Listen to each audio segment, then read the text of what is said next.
여러분 안녕하세요. 런던의 김인수입니다. 오늘은 정경심 교수님 판결문에 대해서 그 6번째 시간을 가져보려고 합니다. 여러분 그 정경심 교수님의 그 판결문을 보면 첫 번째는 그 인턴십 확인서라든지 표창장 이런 문제를 문제 삼았죠. 물론 유죄로 판결을 했습니다만 제가 아무리 훑어봐도 제 머릿속에서는 유죄가 될 수 있는 근거가 없고요. 판사님의 판결문을 아무리 훑어봐도 판사님의 판결이 어느 한 구석 잘 되었다고 판단되는 구석이 없었습니다. 그 이유들을 지난 시간까지 조목조목 말씀드렸던 걸로 생각을 합니다.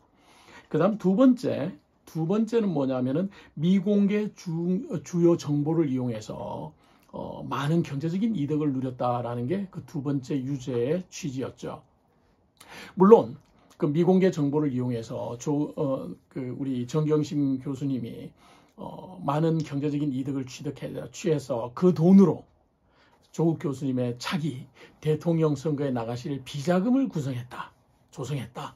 이게 검찰들의 첫 출발점들이었죠. 물론 윤석열 검찰청장이 원래 그 미련한 사람이라 제가 판단컨대는요. 주변에 몇몇 사람들이 이렇게 얘기를 하니까 거기에 막 그냥 후다닥 넘어가서 그래서 처음부터 문제를 무리하게 끌고 가다가 이게 이제 전혀 문제가 없다는 것이 곳곳에 밝혀졌죠. 조범동 씨 항소심에서도 그게 사실이 아니라는 게 밝혀졌고요. 그런데 정경심 교수님 재판에서 임정혁 판사는 이를 문제 삼았습니다. 그래서 유죄로 판결을 했는데 물론 제가 여러 차례 말씀드렸지만 증거에 대한 분석이나 법률에 대한 적용이 제대로 된 게 없었고요. 또 판사로서 어떻게 보면 자질의 의심이 될 만큼 그런 판결을 내렸다라고 말씀을 드렸습니다. 더더욱 지난 시간에 그 조범동 씨의 항소심 고등법원 재판에서 판결이 나온 걸 가지고서 이제 이 판결이 뒤집어져야 되는 그런 상황인데 과연 법원이 검찰이 얼마나 부끄러워하며 이 판결들을 제자리로 돌려놓을지 이제 두고 볼 일입니다.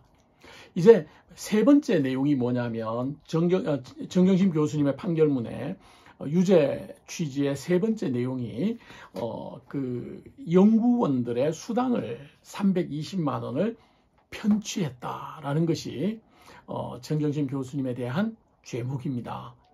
그래서 이 320만 원 편취가 도대체 얼마나 중요한 죄인가, 그리고 진짜 편취 사실이 있었는지 판결문을 쭉 읽어봤습니다. 그런데 이 판결문을 읽어보니까 320만 원 편취한 내용이 자세히 나와 있지 않아요. 그리고 그 연구금에 대한 얘기도 쓸데없는 뭐 장황한 얘기들을 하고 있습니다. 과연 이게 교부금인가 아닌가 뭐 이런 얘기를 하고 있습니다. 그런데 그런 장가지를 다 치고 난 다음에 핵심을 딱 훑어보니까 딱 하나였습니다. 정경심 교수님이 영어 교재를 개발하기 위해서 돈을 신청을 했겠죠. 연구비를. 그때 계획서에 뭐가 들어가 있냐면 연구보조원이 필요하다. 연구보조원이 필요한데 그 연구보조원은 한 달에 한 10만 원 정도의 파트타임이겠죠. 10만 원 정도의 비용을 주고 한 8개월 정도의 연구보조원을 쓰면 되겠다. 그런데 그런 연구보조원이 한 2명 정도가 있으면 좋겠다 해서 비용을 신청한 것 같습니다. 자, 그러면 그렇게 연구 보조원이 필요한 것 같아서 신청을 했는데 막상 예산이 배정이 되고 이제 일을 진행을 해야 됩니다. 여러분들도 사업을 하시거나 또는 뭐 여러 가지 그 활동을 하시면서 예산을 배정받아서 그 예산을 집행해 본 경험이 많으실 거 아닙니까? 저도 많습니다. 저도 비록 조그마한 회사지만 이 회사를 운영하기 위해서 돈들을 적절하게 사용을 합니다. 그런데 이렇게 연구원에 그냥 월 10만 원 주는 그런 파트타임의 연구원들에게 시킬 수 있는 일이 있습니다. 보조원들에게. 그러면 그 보조원에게 일을 시키려고 2명을 계획을 세워서 예산을 탔는데 막상 일을 진행하다 보니까 어떤 한 사람에게 일을 맡겼는데 이 사람이 일을 잘해요. 그럼 여러분은 어떻게 합니까? 그 친구의 시간을 2배로 늘려주고 월 10만 원 주던 연구 보조원 비를 월 20만 원으로 올려주면서 야, 네가 좀 이거 마무리해 줄래? 이렇게 하지 않습니까? 그 정도의 우리가 흔히 말하는 유도리라고 하죠. 그 정도의 우리의 여유는 결정권을 가진 사람이 가지고서 결정하지 않습니까? 정경심 교수님의 이 판결문에 보니까 그러한 사건이 일어났어요. 연구보조원에게 일을 맡기는데, 근데 원래 아마 어떤 사람에게, A라는 사람에게 시키려고 했었겠죠. 그래서 예를 들어서 A라는 사람과 B라는 사람 두 사람을 쓰겠다고 생각을 하고 계획을 세웠는데, 막상 진행을 하다 보니까 이 A라는 사람에게 또 이렇게 나눠주고 B라는 사람에게 나눠주고 이렇게 하는 것보다 그냥 어느 한 사람에게 네가 그냥 마무리해줘라. 그리고 그 사람에게, 두 사람에게 청구되었던 그 연구비를 그냥 지불하고 연구를 한 것 같습니다. 여러분, 이게 불법이라고 합니다. 기껏해야 다 합쳐서 그 불법으로 뭐 문제가 된다고 하는 돈이 320만 원입니다. 320만 원의 돈을 연구를 진행하는 교수가 재량으로 집행할 수 있는 거 아닙니까? 여러분, 정말 연구를 집행한 교수가 재량으로 사람 인력을 조절해서 그래서 집행해서 연구를 마무리해서 교과서, 즉 영어 교재를 개발을 했는데, 이게 만일 유죄라고 한다면 여러분, 서울대, 연세대, 고려대와 같이 그리고 전국에 있는 모든 대학에 연구 개발비가 내려갑니다. 교육부가, 교육청이 지불하는 갖가지 명목의 연구 개발비가 내려갑니다. 여러분, 이거 전부 다 처음 계획 세운 대로 1원도 흐트러짐 없이 그대로 집행했을까요? 처음 계획 세운 그 연구원이, 그 연구보조원이 그대로 그 연구에 참여를 했을까요? 여러분, 이거 전부 다 전수조사 해봐야 되지 않겠습니까?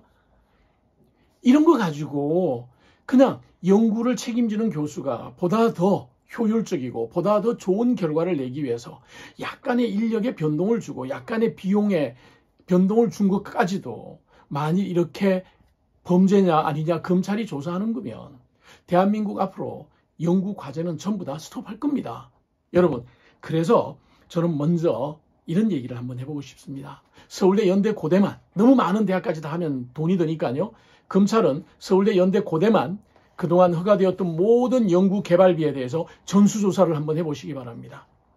전수조사를 한번 하셔서 단 몇십만 원이라도 잘못 사용되거나 또는 원래 계획대로 그대로 사용되지 않은 것은 전부 다 처벌한다고 생각을 한번 해봅시다. 검찰들 1년 내내 그 조사만 하고 다른 일은 못하게 될 겁니다. 그래도 한번 해보시기를 꼭 부탁드립니다. 그리고요, 검사님들, 판사님들 해외 연수 안 나오십니까?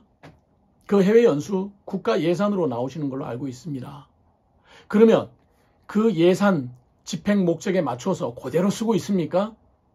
생활비로 된 부분은 생활비로만 쓰고 학비로 된 부분은 학비로만 씁니까? 학비 조금 더 들어가는 거 어떻게 합니까? 주머니 돈 들었습니까? 그럼 불법이네요? 그죠? 원래 예산에 조금 한 몇십만 원이라도 남았습니다. 여러분, 그 정도 몇십만 원 남은 거 가지고 다시 한국에 돌아가서 정부에 반납합니까?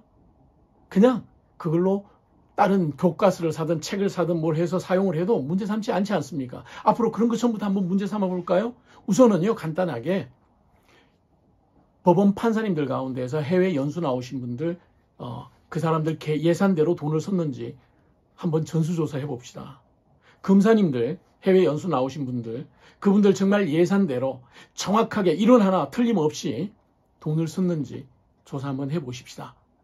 말도 안 되는 걸 가지고서